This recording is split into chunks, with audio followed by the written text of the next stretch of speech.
I'm really excited to be here because I'm not only, I not only present, but I also am a member. So my wife made me use this joke today. So thanks for having me today. I am the Emergency Preparedness Director for Barnstable County. I'm in the Emergency Preparedness Division. I oversee the division. Our discipline is emergency management, and we have a wide range of things that we do. But this is my passion because I like talking to people about what they can do to be a little better prepared for events that happen. And so we'll get into the weeds and try to sort of demystify what emergency preparedness is and make it a little less scary. That's kind of my goal. I always start with this slide. What is emergency preparedness? A lot of people don't understand.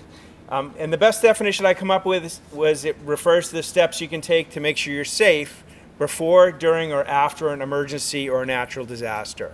I'll refer to most of them as events because it could really be anything. And there's some things that you can do. We like to start it and say, why is it important? Local emergency personnel can be overwhelmed. I come from the town of Sandwich. I was horrified when I found this out, but Sandwich has 3 police officers on the road at any given time, 24 hours a day, plus a supervisor. So there's only 4 police officers in our town on duty. I always thought that was really low. Our fire department, there's 10 individuals on duty with three different houses or 3 different stations. And when there's an event, whether that's a medical call, a fire, or some other incident, they take whatever apparatus they need. So that crew of 3 will jump in an ambulance or a fire engine or a ladder truck, and they go respond. So we don't have a lot of responders per se, considering the size of our communities. So they can be overwhelmed very quickly. It doesn't take a lot. So we want to take some steps to prepare ourselves a little bit better, so that we're a little bit better off and a little more prepared, and don't depend on our first responders as much as we do. Lives, health, and the environment can be at risk, which goes into prioritization. Life safety is always the number 1 priority, but there are a lot of considerations that our first responders and communities need to take into consideration as they go through their response. So if we can reduce the number of responses they have, the better off we're going to be. Anyone with disabilities or special medical considerations wants to do some emergency planning to make their lives a little bit easier. After an event, systems to rely on might not function, or landmarks might not be recognizable. One of the examples I use is if you're a senior living in a community and you know how to get to the local grocery store, and you go up and you take a right at the big elm tree, and that elm tree just fell down in a snowstorm, they cut it up and took it away. Now you don't have that reference. So we'll talk about some steps you can take to sort of to deal with these issues. Of course, utilities, we lose power here on the Cape all the time. 95% of power outages on the Cape are due to trees. 100% of our power lines are above ground. And water can be disrupted. Cell phones, of course, go down all the time. So we can have disruptions, and so we want to be prepared a little bit so that when those happen, we're not so dependent on them. Of course, if you need to evacuate your home, how do you do that? Where do you go? What are your options? We'll talk about some of that. And one of the chiefs we work with a lot, one of our committees, had a term. We were talking about emergency preparedness one day, and he said, "Oh yeah, yo-yo 72." And I had never heard that term, and I thought it was wonderful. But in emergency preparedness, you're on your own for 72 hours. That's the standard. That's the FEMA standard, that help isn't coming for 3 days. So we'll talk about having 3 days worth of food, 3 days worth of water, 3 days worth of medicine, because it takes time to get resources in. And we'll go down this road a little bit deeper as we go. Some of the steps you can take, the best time to prepare for an event is before it ever happens. I have some materials. AARP has some great materials over here too. And we'll talk about some of the things that go into emergency preparedness. We always say that a great time to prepare for emergencies is before it happens. So you grab that material, sit down a Sunday afternoon that's sunny and beautiful with a cup of tea, and start working through the process, and we'll give you some of the steps to take. I did a radio interview a couple years ago in the middle of a blizzard. It was copious amounts of snow, wind was blowing, and the 2 DJs asked me, when did you start preparing for this blizzard? And when I said June, they both laughed. But we really do. We're planning all the time at the county level, at the local level. and people should too. And we'll take an all hazards approach. We'll talk about it in a minute. We really want folks to think about being self-sufficient, or if not, talk to friends, family, trusted individuals about other options that you might have. And especially for our seniors, a lot of our seniors, especially those who live alone or maybe independent, are leery of asking for help. That they feel they're a burden, and I'm going to talk about that a lot as we go on. But we really have to all get better at asking for help. I'm the first one to say I'm terrible at it, but we need to talk to friends, families. What can we do to sort of mutually support each other when bad things happen? And we're going to talk about some skills for that too. And then finally, I'm going to touch on scammers. I call them the bloodsuckers of the earth. They're really horrible. And after disasters or incidents, they prey on the our most vulnerable populations. We hear about it every day, but after big events, they really come in force, and we'll talk about some steps people can take to sort of avoid that. We always start our preparedness on identifying what kind of disasters impact us. Here on Cape Cod, we're always worried about the big one. The big one is a major hurricane hitting Cape Cod, primarily in July or August, and a major hurricane is a Category 3 or above. The last one to hit the Cape was in the 50s, Hurricane Carol, which really just kind of clipped us going by. It really went into Rhode Island. And that's, we just witnessed what happened in Florida, right? And imagine 140 mile an hour winds coming across Cape Cod and the impact that would have. If we think back to the October storm of a few years ago, that was 70 mile an hour winds, and it was very short-lived. So we're ripe for a major disaster. So that's the one we always worry about, we're always planning for. It's a little bit easier in some respects for us because we typically see large events like hurricanes coming at us. We have some notice. They're a notice event. And we get national resources come in and support us. If you think back to Hurricane Lee last year, which was coming at us in last September or so, we were fortunate that it veered off to sea. But national organizations like the Red Cross and Salvation Army had volunteers, national volunteers on Cape Cod before that storm even got here. So they pre-deploy, and so it's not as scary. Blizzards and snowstorms, or winter storm events, are our most popular events here, and they're the ones that impact us the most on a smaller scale. It's easier to shelter in place for a hurricane when it's 75 degrees outside than it is for a winter storm when it's 5. So you sort of run out of time a little more quickly. We don't have those national resources. Our snowbirds are gone for the winter, so our volunteer base is a little weaker. So those are the ones we really talk about a lot. Flooding is a concern.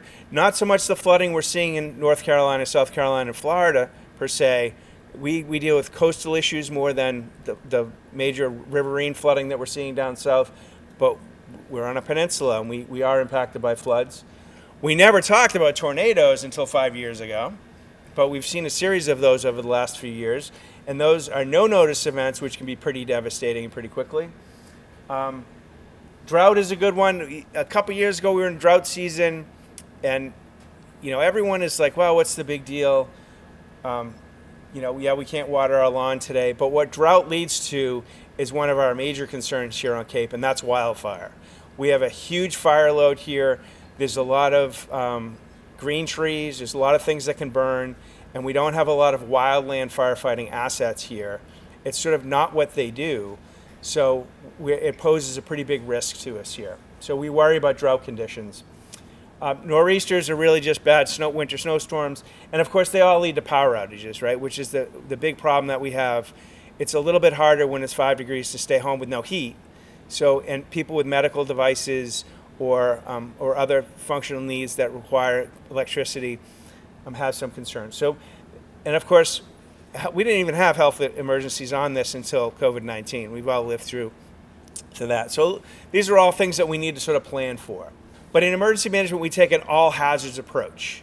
So the same steps that we can take for a blizzard, we can apply to a hurricane, we can apply to a tornado. So we're not making 14 plans or dealing with 14 incidences. We can do the same plan for everything. And you'll hear the 3 tenets of emergency preparedness: building a kit, making a plan, and being informed. This is what we're going to dive into today. But when big storms come, you'll hear media stations all the time. Well, we hope you've got your emergency kit packed, or we hope you've built that kit and have it ready. Well, what is it? So we'll give you we'll explain that a little bit and talk about where they are. Emergency kits are pretty simple. It's medicine, food, water, flashlights, batteries, whistles, toiletries, cell phone chargers, all the things that we probably all have in our junk drawer. So when we talk about building a kit, we're not looking at these major commercial products. It's about putting the things together that you need to survive, either for a few days in your home or if you're evacuating, so that when the time comes, you're not anxious about it. And that's what really emergency preparedness is all about, is taking away that anxiety as something's happening or it's about to happen, so that you can function more efficiently. You'll notice in here, medication I have in here a few times. Medicine, especially here on Cape Cod. They're all simple things. And everyone's emergency kit's going to be different. What I need, what you need, what Paula needs are all going to be different things. So we make them our own. There's some great research out there. AARP has a great disaster resistance toolkit here. FEMA has all kinds of information. There's all kinds of stuff online that will give you a template for what should be in a disaster kit, or an emergency kit, or a go kit, and you make it your own, right? Remember the Yo-Yo 72. We want to be thinking about food and water for 3 days. Now, I have 2 young children. They're high school, middle-agers. And when we talk about food in particular, I come home from the grocery store on Saturday morning and I get this: Dad, there's nothing to eat in this house, right? When we're talking disaster situations, we're thinking about non-perishable items. A can of beans will keep you alive for a couple of days, right? This is disaster situations we're talking about. You're not going out to get lobsters to cook because you're bored for the day because everybody's home. Now, with kits, we have different types of kits for different situations.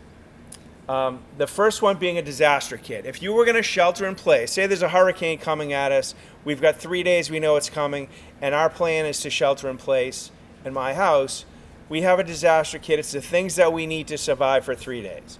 We know where everything is. We know where the flashlights are, the batteries out. And I will say, with my card, I'm a generation of the candle generation. We do not use candles in emergency situations anymore. Everything should be battery powered, because we don't need to exasperate our first responders' day by starting a house fire and having a house fire during a blizzard. So everything should be battery powered. Again, get into that junk drawer and put your flashlights together, put them in a bag. In our house, they're in our front hall closet, so we always know where they are. And we pull them out every now and then, go through them, and make sure we're changing batteries and keeping things fresh. But it's just putting that stuff together. But what would we do if we were staying home, and what would we need? We want to think about important financial documents. We want to think about identification. There's another giveaway I have here, which is a plastic bag. It comes from FEMA, actually the Department of Public Health. In my house, we have a big safe, and in our safe, we have 3 of those bags. One of them has our passports, our identification. Another one has our financial documents. A third one has our insurance policies and other miscellaneous stuff. So we know if we had to leave our house or something happens, we know where all that stuff is. We're not rifling through a filing cabinet in the office or looking through an old tub in the basement. We have all that information at our fingertips. We know where it is, so we're not looking for it when things start to get stressful. We're trying to reduce anxiety. If you were evacuating your house, what would you take? What would you need for a few days to be comfortable? Medicine, especially for our seniors. If you have medication that you depend on and you're leaving with an approaching storm, the first thing on your list should be medication. I'm going to mention this 17 more times, right? Medicine is the most important thing. During Hurricane Nemo, or Superstorm Nemo, a big snowstorm about 10 years ago, we had 117 people in the Nauset shelter.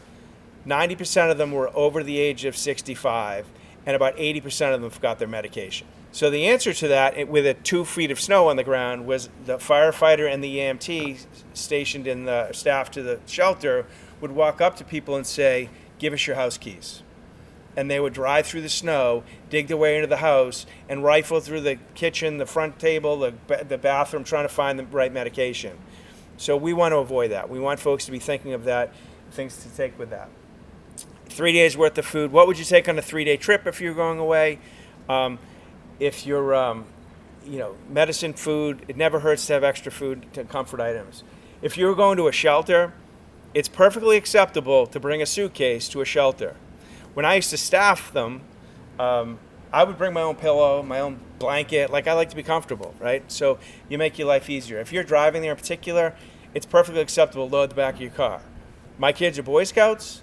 When we go car camping with Boy Scouts, like, I may or may not know a guy who has a whole bunch of bariatric cots, so I always sleep well in Boy Scout campouts, as opposed to sleeping on a foam pad on the ground. It's okay to bring stuff like that if you're going to a shelter, if you're traveling. We want to consider that, and we'll talk about it in planning, how to list that a little bit better. Everyone who drives, especially on Cape Cod, and particularly in the winter season, should think about a little mini emergency kit for your car. My wife hates me for a variety of reasons, but primarily because she'll go, it'll be like about early November, she'll be going somewhere, she'll open the back of her car, and there's no room in the back because there's a blanket, a shovel, a little food bag, extra coats. I usually come home to find them in the breezeway or in the front yard. But it's important because if you're to break down, you want to have those things where you can get by for a while. The last time I had a car problem, I spent 3.5 hours on the side of Route 3 coming home from work one night, my last career, at 10 o'clock at night, waiting for AAA. It takes time. And if you're cold, you throw a blanket over you. Or if you're thirsty and you have a bottle of water in the glove compartment, or you have your pet with you and you have a bag of kibble in the glove compartment they can nibble on to keep them happy, keep them less anxiety. It doesn't take a lot. We just want to think through that a little bit. Now, I had a neighbor, Mrs. O'Brien, who lived next door to me, really across the street. Wonderful woman. She was 95 years old, still drove, very independent. My boys used to deliver her newspaper every morning, which turned into her mail every afternoon. I was up there one day and I was talking to her. I said, Mrs. Kelly, Mrs. O'Brien, do you have a shovel in the back of your car? She's like, no, dear, I have a bad hip. I couldn't do that. I said, but it's not about you. It's about if you break down and somebody else coming. If you get out of your car and pull that shovel out, I guarantee every car is going to stop, right? But if they don't have a shovel, you can give them your shovel and say, hey, dig, right? So it's little things like that matter, little steps we can do to work through. And of course, anybody with pets, pets are vitally important. We know that people will not leave their homes, will do bad things if they can't feel comfortable that their pets can come with them. Overnight emergency shelters are required to take pets now. We learned this after Katrina, where people actually perished because they wouldn't leave their homes because of their pets. So you want to think about emergency planning for your pets too. And I encourage everyone to reach out to the local animal control officers, especially on Cape Cod. They're outstanding. They deeply care about pets. They deeply care about helping and planning, and they do a great job sort of educating on this area. And I don't have any pets, so they know this far better than I do. But there's some great information out there. We want to make sure we're taking care of our pets along the way. I throw this slide in here, and I never take it out because, especially for the demographic that we target, to buy or not to buy.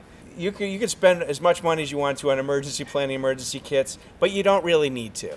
It's more about cleaning out the junk drawer, about finding the stuff that you have spread all around your house, the old batteries, the flashlights, and putting them together so you know where they are. Or we have some very inexpensive alternatives too, things like the dollar store. You can get very inexpensive flashlights, batteries, first aid kits. You don't need to spend a lot of money. And that's what we really want to encourage with our folks, especially our seniors. It doesn't have to be a big thing. And there's all kinds of great giveaways. There's a bunch of towns. Barnstable and Harwich just did a over 55 days, or my terminology is not correct, but there are all kinds of giveaways, and so there are other alternatives there. You reach out to us if there's anybody that you know that's really in need, then we'll find a partner that'll help. So there's some great organizations out there. And again, medication is so vitally important. Please don't forget medication. We want people to go through that. Making a plan. That's our next tenet of our emergency preparedness. It's far better to have a plan that never gets used than to face uncertainty during an emergency. And again, we're really trying to reduce anxiety. If you can stop and think about it a little bit ahead of time, then it makes things easier. What are you going to do if?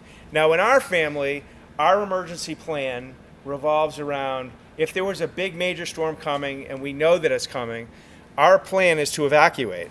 I have to go to work. That's kind of my job. My wife does other things, but our plan is to go to my mother's house. My mother lives in Concord. She's off Cape. So my wife will pack up our children and go there to ride out the storm in another place that's more secure. That's our plan. So we've taken steps to plan for that. If you go into our cars, we have printed directions on how to get from our house to my mother's house. We've all got that envelope full of oil receipts in our car. In those in our car, printed directions. Now, my wife is a huge fan of Waves. She uses it everywhere she goes. She goes to the grocery store, hits the button. But these wonderful electronic devices break. They fail us. The cell phone signal goes down. So it's a simple step to always know where we're going as part of that emergency plan. So we want to think these things through. And again, there's some great resources out there to help you with this. Don't feel like you have to remember everything that I've mentioned today. We want people to write down these plans. What am I going to do if there's a big storm and I need to leave? Well, where else could I go and how am I going to get there and what do I need to bring? Or if I'm staying home, what do I need to do to stay home to survive and get by for a couple of days? And what are the steps that we need to do to take that? What are we going to bring? We really want people to write things down. And we encourage anyone who's a homeowner, if there's a big storm coming to say tomorrow, even if you're not a homeowner really, go take pictures of your house. Take pictures of your car. Because if 2 days goes by, the big storm hits you and a rock flies out of the sky and breaks your window, or a branch comes down and breaks the windshield on your car, and you have a before and after picture for your insurance company, they're going to love you. Same thing with your house. You can say, well, this is what my house looked like yesterday, and this is what it looks like today. It's absolutely attributable to this storm. It helps the process, right? So simple steps you can take to sort of help the process and reduce that anxiety. So you're not worried about your fighting with your insurance company. You can take these simple steps. We're going to talk about communications plans, writing down phone numbers, and then, of course, having all that critical information. And again, I'll remind everyone that everyone's plan is different. Everybody's going to do things a different way, and that's perfectly acceptable. We are all unique individuals, and it's okay to have everything different. And for our seniors, I just like to remind them, you're not a burden. Don't be afraid to ask for help. We really need people to ask for help. It's essentially important. So we talk about plans. There's different types of plans, like different types of kits. What if you're evacuating your home? Where are you going? How are you going to get there? I talked about our plan internally. Do you have 3 days worth of belongings? Do you have your medication? Do you know where you're going? How you're going to get there? And what's your evacuation route? And we'll talk about our little blue signs in a few minutes. But we want everyone to know how you get from A to B. It's really important. So thinking that through and how you do that and what steps you need to take. Anyone with any medical considerations, it's another thing to consider. If you have special medical considerations, I had an uncle who was undergoing dialysis treatment here at Cape Cod Hospital, and this was years ago. But in today's world, I would have a conversation with him and say, have you spoken to your medical provider about what happens if the hospital has a problem? What if there's a big fire in the hospital and you're scheduled for treatment tomorrow morning?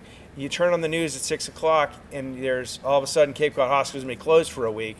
And we saw that in Brockton, right? It's not beyond the pale of possibility. You'd probably be pretty anxious overnight if you're dependent on that medical treatment. So have that conversation with your doctor ahead of time. Hey, what do you do if your building closes? Where else can I go if I'm scheduled for treatment and you can't provide it here? It's a simple conversation with the medical provider. Most of them will probably say, we're going to send you to Boston or Mass General, or we're going to send you to one of the other affiliated facilities. But there are procedures for that. We just want to have that conversation. So again, we're reducing that anxiety. Do you have any communication or other type of disability that requires support? One of my kids has a buddy who has a communication disability, and he has a tablet that he uses to communicate. Well, what happens if that tablet breaks or needs power to recharge? We want to think about steps to make sure that happens so that he can continue to communicate. And it could be a simple way. There's A great book that we have that's called Show Me. It's made by the Department of Public Health, uses for sheltering, that helps get through communication challenges with pictures, and really sort of for folks that have communication challenges. And any kind of special assistance that you might need, we want to think about those. Talk to the people either providing you service or supporting you in that, and what you would need if something bad were to happen, and how you can get through it. And again, having a list of your medications is huge. It's not only taking your medicine with you, but having a list of those medications, including dosage, so that if you were to be somewhere and run out of something, you know exactly what you're supposed to have. Ultimately, a copy of those prescriptions would be great, because CVS might not be closed. Maybe there's no power in their computer systems down and they can't look up your prescription. But if you walk in with a piece of paper, then it's a simpler, less anxious step. You're not so concerned about how you're going to get that needed medication. Communication plans, I love talking to seniors about communication plans, because we've all got the little book in the junk drawer with everybody's phone number written on it. We've had it for years. In our house, we really only use it for Christmas cards, but we've got everybody's information written down. We want to do that. We want to have written communication plans. We want to have, I am guilty of, just as much as the next person, of not knowing my kids' cell phone numbers, because I just pick it up and hit call Jack. Well, in my briefcase over there, I have a written communications card that has everybody's phone number written down on it. So we want to write those out so that, again, with this wonderful, super complicated electrical device breaks, that I'm not struggling to communicate with my family or my trusted loved ones. We also want to talk about, I call it having an external anchor. I'm a former boat guy. I think nautical is everything to me. In our family, our external anchor is my brother-in-law, Brian, who lives in Syracuse. So for the most part, he's going to be outside of our impact area, and same thing for him. So if something happens and we can't communicate internally in our family, everybody knows to call Uncle Brian or call my brother-in-law Brian to say, hey, I'm leaving work, I'm going to get the kids. And Brian will say, well, Katie just called me, there's no cell service, but she's already got the kids and is making her way home. So it reduces that stress. Simple step, having that external person you can talk to, so that you're not as anxious when things happen. And we also want to over communicate, right? It's very, very important that Mrs. O'Brien, who lived across the street from me, we used to tell her, talk to your kids, because when your son in California turns on the news and sees that Cape Cod's getting walloped and tries to call you and the cell phones are down and you're not answering the phone because you went to your friend's house, he's probably going to be a little anxious. And at that point, he's calling the fire department to go do a wellness check on you. Now, 3 of those 10 firefighters now have to go to your house, because they never go alone, to check on you when you're sitting at your friend's house with a big honking generator going on. So we want to overly communicate, because people get worried about us. So it's a simple step to say, hey, this is what my plan is for snowstorms, or this is what my plan is for this coming snowstorm. This is what I'm going to do, so that you're not worried about me.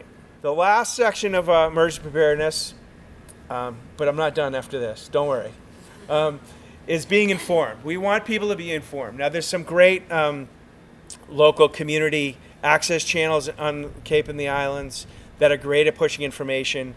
We just want people to go to trusted government, primarily websites. If you're looking at a website for information, you don't go to ChipReilly-knows-CapeCod.com. You want to go to the town of Harwich, the town of Brewster website, or Barnstable County's website, because that's where factual information will be. The communications teams across the Cape all work very well together, like most of our departments do, because we know here in Cape Cod nobody's coming over the bridges. That's what we live by. So everybody's learned to sort of work well together and mutually support each other. So we regurgitate information, but we want you to be on trusted websites so you're not posing a potential to get scammed. Local radio is great because they have sort of localized information. The problem we have here on the Cape is if you turn on the local news broadcast, a lot of times it's either Boston or Providence. How many times you turn on the news and said, we're going to get a foot and a half of snow? Well, that's Worcester County. We're getting rain down here on the Cape. So there's a little bit of regionalization, even in our local media stations. We want people to stay on trusted communication sites so they really getting good information. Massachusetts has the 211 hotline here, which is the state's call center. During natural disasters, MEMA, the Massachusetts Emergency Management Agency, actually embeds with them. If it's a health emergency, they will put individuals from the Department of Public Health in there so that they have accurate information, so that there is a system to call into at the state level. We want to talk about scammers quite a bit. I call them the bloodsuckers. They're professionals at what they do. It's absolutely horrific. Before I came to the county, I was doing emergency management in the town of Sandwich. My office is in the police department. My office is just outside the lobby. I could hear every day seniors coming in and talking about identity theft or being scammed out of something or other. It's absolutely heartbreaking. I had an incident. I was in Eastham I had a meeting in Eastham, and we were waiting to go in and look at a school. My mother called me, who's 88, very sharp individual, and she's whispering. She's like on the telephone, and I was like, what's going on? She's like, and I'm like, why are you whispering? She's like, well, I got a call from the Lexington Police Department, and there's a problem, and I might need a lawyer. It doesn't involve me, but it's my bank. And I'm like, you didn't give them any bank information, did you? She's like, no. And I was like, well, why would you need a lawyer? And the gentleman I was standing next to walked over to me and said, let me have your phone. All I could hear was the bits and pieces on my end, and it was the Eastham police chief. And he said, Mrs. Reilly, I know your son. We're friends. We work together. You're being scammed. I can tell you from the little bits I heard, the next town, the police departments typically don't call you, right? They will have a police officer show up at your door. That's not to say they always do that. Eversource will never call you in the middle of the winter and tell you they're going to shut off your heat at 5 o'clock if you don't pay them. No one's going to tell you to go to Target and get gift cards. They're professionals. They use the latest technology, the latest systems to really prey on us. So and then for my mother, 2 weeks later, she walked into it again, like in a little different twist. They're just good. It happens. We all get, I went into work one day and I turned on my computer and I opened my email and hit a button, and about 3 minutes later, I got a call from my head of IT. Hey, what'd you do? He says, you need to change all your passwords right now. Because I clicked on something and it was there. I said, I did. I was just about to call you. I clicked on it, walked right into it, because they're very good, right? But what I encourage people to do is just hang up on them. If the Barnstable Police Department calls you and says, this is Officer so-and-so from the Barnstable Police Department, you're involved in a scam, you might need to hire an attorney, just say, okay, yep, great, talk to you later, and hang up on them. Now you want to call back to the Barnstable Police Department business number, not 911, and say, hey, I just got a call from somebody posing as one of your officers. If it was one of their officers, they will know, and they will put you in connection with them. And nobody's going to be mad at you for that. It's okay. What I told my mother to do is the next time that happens, just tell them she needs to conference call her son who works for the FBI in with them and see how that goes. But it happens. We get calls in our office all the time from Customs and Border Protection because somebody's been arrested. They're very good, and so we want people to take some simple steps to sort of prepare for that a little bit and not be so scared about it. Anybody who needs assistance, especially here on Cape Cod, there's a special needs registry run by Eversource for those who are dependent on power. If you have a medical dependency, say you're an oxygen generation machine, or my uncle was doing actually home dialysis for a while. If you have a significant medical need, Eversource wants to know who you are. You need to call them. You can't do it online. There are 2 levels. It's the lowest level. They'll take some information. They'll talk to you about it a little bit. If it's a significant, like you have a major medical device that you really need to run, they really want to know who you are. Your physician might need to be involved, but they work through that. And it's not a guarantee, but it does put you on a little bit of a priority list. And I always encourage folks that if you have a neighbor who has a medical dependency, you really want them on this list. Because power restoration doesn't happen house by house, it happens street by street. So your neighbor is going to get you a little higher on the list yourself. So you want to encourage them to get on that list, and everyone on your street wins. But it's really just to make sure everybody's healthy. And Eversource does a really good job of working through this to make sure that we're vulnerable population and critical facilities get their power back as soon as they possibly can. No evacuations. My most prized possession right now is the blue sign I have in my office. Like this, we got it on the side of the road. DOT gave it to us. Our new administrator was laughing at me the other day. We have the Cape Cod Emergency Evacuation Plan here on the Cape. A lot of the locals who deal with summer traffic know sort of how difficult it will be to evacuate Cape Cod, especially during the summer months. But we do have a plan for it. It involves a lot of big players here. You'll hear people say occasionally 75 mile an hour winds, the bridge is shut down. That's kind of the number, but there's no real hard number. A lot of different partners talk about that: the state police, MassDOT, the governor's office, the county, the local communities. But we have a plan for that if that were to happen. But if you're evacuating, there's some things you can do to make yourself a little bit more prepared. And when I say this to folks who live down Cape, there's challenges to this. We want you to get on the Mid-Cape if you're coming from this side of the Cape. Now, we know there's going to be traffic. We know it's going to be stop and go, right? But those of us that live here all know the secret back way through the back of the Christmas tree shop or down Adams Street. But on the Mid-Cape Highway, they have this wonderful organization called Massachusetts State Police that patrol it. They've got cameras. They've got tow trucks that are on standby. If you break down, there is resources to help you there. But if you're in the woods behind Heritage Gardens because you're taking the secret back road through Sandwich, there's nobody coming to help you. So we really want you to stay on major roads, major thoroughfares, where you can, if you live in a community or neighborhood, you want to make sure if there are multiple ways out of your neighborhood, you want to know those ways. You want to take them every now and then so it's not so uneasy. In my house, in my neighborhood, we can get out. We usually go up the hill and take a left and wiggle away at the neighborhood. But you can also take a right and go down by the pond. And it's good to take that route every now and then so it's more familiar, especially for our seniors who, we don't want people to get stuck in a rut. We want to keep things familiar. So again, we're reducing that anxiety. We obviously want people to get fuel early, and if you can carpool, that's great. And we talk about evacuations. Like we said, my family plan is to leave and go to my mother's house. Don't wait. We want you to go early. And what I tell to our seniors all the time is, don't think of yourselves as a burden. I'm going to go up to my kid's house. Think of it in terms of free babysitting. So, hey, I'm coming up to stay with you because there's a big storm coming. You go out and I'll watch the grandkids. And, it's a win-win for everybody. But we have to learn to sort of work through that and not be afraid to have those conversations. So we want folks to go early because, especially in the summer months, people who have paid a lot of money for vacation rentals are going to wait till the last minute. So the earlier you can go, the better off you're going to be. I do like to talk about sheltering. Here on Cape Cod, we have a regional disaster shelter system.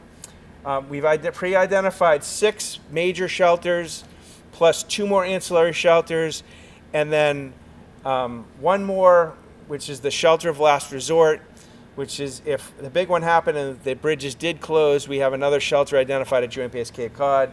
But these are the 6 big ones. You can see as it overlays on this map why we chose those shelters. And I say we, this way predates me. This has been going on for 21 years. The system is working. Shelters are managed locally and coordinated through the county, through our office. We help bring all the volunteer agencies together. I will say this, though. There's a major volunteer crisis, if not in the country, at least here or in the state here on the Cape. We would be hard-pressed to open 6 shelters without some national support right now because of our volunteer challenges.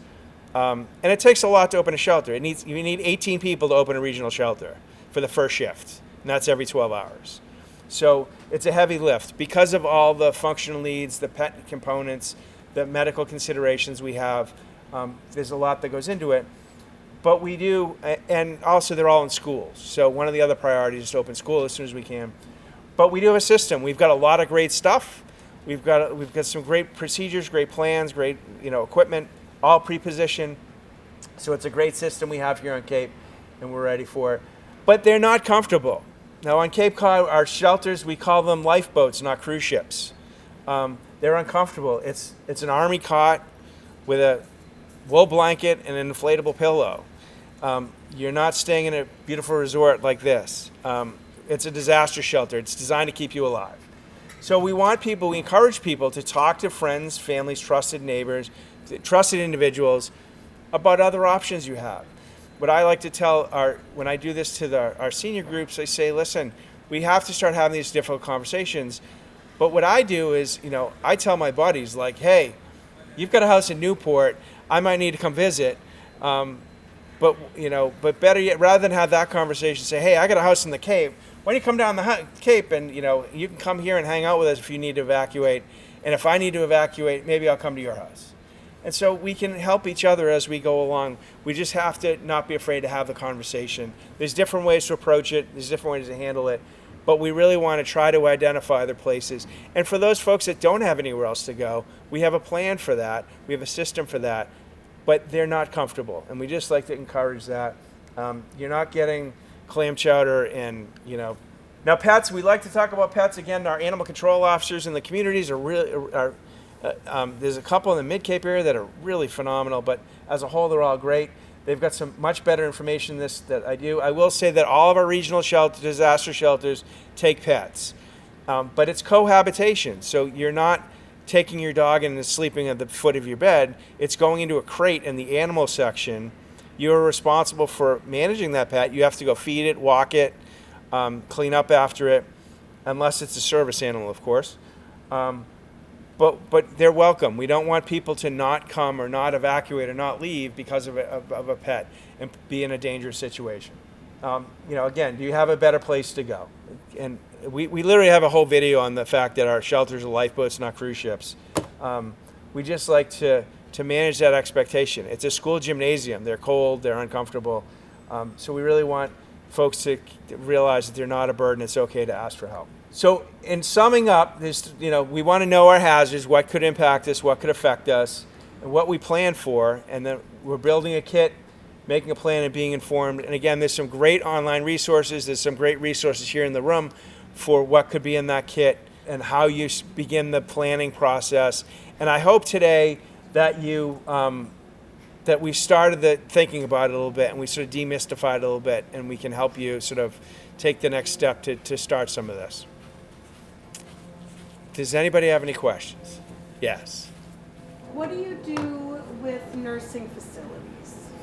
They're their own system. So there's an organization called MassMap, which if you have an assisted living facility, you're required under state law to have a plan. A MassMap is the organization that coordinates that statewide. I believe it's statewide. They do exercise, they have plans, they have mutual aid agreements, they have transportation agreements. But that's not for what we really worry about is like senior living facilities that may be community-based, because they don't have those. Those are ones that are really, we're trying to integrate into our shelter system, or we're trying to integrate into, work with them to create their own emergency plans. So does that answer your question? So you don't really coordinate with a skilled nursing facility. They have their own thing and you all have your own thing.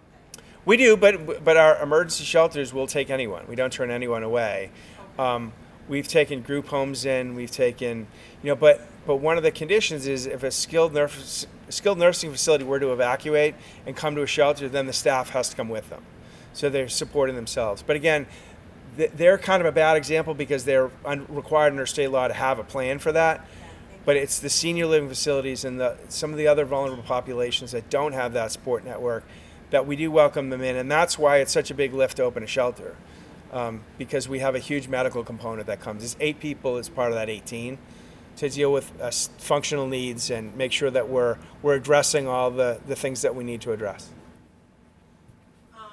So there is a significant older population that doesn't drive, that may be shut in. We take that Meals on Wheels kind of population. What is the best way for them to get transportation, since the CCTRA actually shuts down during storms? Mm-hmm. Is there a specific place that they call if they have to evacuate, that they wouldn't be able to get to somewhere, but they might not have family around, those types of things? Is there anything out there that they would be steered towards in order to get transportation to a shelter? Well, all emergencies are local. So that's where we always start with any emergency. That's one of the major tenets of emergency management. So we always encourage people to talk to their communities. Every community has a designated emergency management director. And typically the police and fire departments will actually do transport if it's bad.